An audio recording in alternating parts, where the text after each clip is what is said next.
ಎಲ್ಲ ವಿಧದ ಆಹಾರವನ್ನ, ಎಲ್ಲ ವಿಧದ ಹಣ್ಣುಗಳನ್ನ, ಎಲ್ಲ ವಿಧದ ತರಕಾರಿಗಳನ್ನ, ಎಲ್ಲ ವಿಧದ ಕಾಯಿ ಪಲ್ಯಗಳನ್ನ ಕೊಡತಕ್ಕಂತಹ ಗಿಡ ಮರಗಳನ್ನ ದೇವರು ಈ ಪ್ರಕೃತಿಯಲ್ಲಿ ಇಟ್ಟಿದ್ದಾರೆ. ಆದ್ರಿಂದಲೇ ದೇವರು ಪ್ರಕೃತಿಯಲ್ಲಿ ಎಲ್ಲವನ್ನೂ ಸೃಷ್ಟಿ ಮಾಡಿದ ನಂತರ 6ನೆಯ ದಿನದಲ್ಲಿ ಮನುಷ್ಯನನ್ನ ಸೃಷ್ಟಿ ಮಾಡಿದ ಹಾಗೆ ನಾವು ನೋಡ್ತೇವೆ. ಕಾರಣ ಮನುಷ್ಯನು ತಿನ್ನುವುದಕ್ಕೆ ಇವೆಲ್ಲವೂ ಕೂಡ ಮನುಷ್ಯನಿಗೆ ಬೇಕು ಎಂಬುದಾಗಿ ದೇವರಿಗೆ ಗೊತ್ತಿತ್ತು. ಆದ್ರಿಂದ ಈ ಮನುಷ್ಯನು ಹುಟ್ಟುವುದಕ್ಕಿಂತ ಮೊದಲೇ ದೇವರು ಭೂಲೋಕದಲ್ಲಿ ಎಲ್ಲವನ್ನು ಕೂಡ ಸೃಷ್ಟಿ ಮಾಡಿ ಇಟ್ಟಿದ್ದಾನೆ.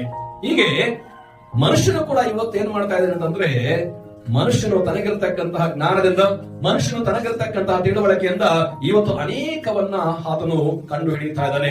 ಪ್ರೀತಿಯ ದೇವಚಂದ್ರೆ, ಮೊದಲು ನಡೆದುಕೊಂಡು ಹೋಗ್ತಾ ಇದ್ದಂತಹ ಮನುಷ್ಯನು ಅದಾದ ನಂತರ ಸೈಕಲ್ ಅನ್ನು ಕಂಡುಹಿಡಿದ, ಅದಾದ ನಂತರ ಸ್ಕೂಟರ್ ಅನ್ನ ಕಂಡುಹಿಡಿದ, ಅದಾದ ನಂತರ ಕಾರ್ ಅನ್ನ, ಅದಾದ ನಂತರ ಒಂದು ಟ್ರೈನ್ ಅನ್ನ, ಅದಾದ ನಂತರ ವಿಮಾನವನ್ನ ಕಂಡುಹಿಡಿದ. ಇವತ್ತು ಮನುಷ್ಯ ರಾಕೆಟ್ ಅನ್ನ ಕಂಡುಹಿಡಿದಿದ್ದಾನೆ. ಅದಕ್ಕಿಂತ ಇನ್ನೂ ಸ್ವಲ್ಪ ಮುಂದೆ ಹೋಗಿ ಉಪಗ್ರಹವನ್ನು ಕೂಡ ಕಂಡುಹಿಡಿದು ಆತನ ಇವತ್ತು ಅಂತರಿಕ್ಷದಲ್ಲಿ ಹೋಗಿ ಬೇರೆ ಗ್ರಹಗಳನ್ನು ಕೂಡ ಅಧ್ಯಯನ ಮಾಡತಕ್ಕಂತಹ ಒಂದು ಪರಿಸ್ಥಿತಿಗೆ ಬಂದಿದ್ದಾನೆ. ಪ್ರೀತಿಯ ದೇವಜನರೇ, ವಿಜ್ಞಾನ ಈ ರೀತಿಯಾಗಿ ಮುಂದುವರಿತಾ ಇದೆ, ತಂತ್ರಜ್ಞಾನ ಮುಂದುವರಿತಾ ಇರತಕ್ಕಂತಹ ಈ ದಿನಗಳಲ್ಲಿ ಮನುಷ್ಯನು ಹೊಸದನ್ನ ಕಂಡು ಹಿಡಿದುಕೊಳ್ತಾ ಇದ್ದಾನೆ.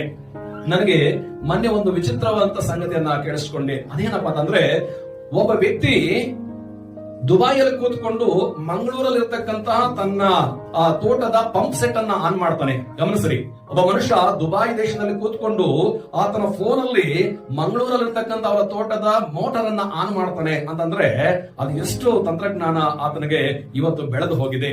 ಮೊದಲು ನಾವು ಫೋನ್ಗಳನ್ನ ನಂಬರ್ ಕೀಪ್ಯಾಡ್ ಅಲ್ಲಿ ನೋಡ್ತಾ ಇದ್ವಿ. ಅದಾದ ನಂತರ ಆಂಡ್ರಾಯ್ಡ್ ಫೋನ್ ಅಂದ್ರೆ ತಳ್ಳುವಂತ ಫೋನ್ ಬಂತು. ಈಗ ಅದು ಕೂಡ ಹೋಗಿ ಮನುಷ್ಯನ ಕಣ್ಣಿನ ಸನ್ನೆಯನ್ನ ಗುರುತಿಸಿ ಆಪರೇಟ್ ಆಗ್ತಕ್ಕಂತಹ ಒಂದು ಕಾಲ ಕೂಡ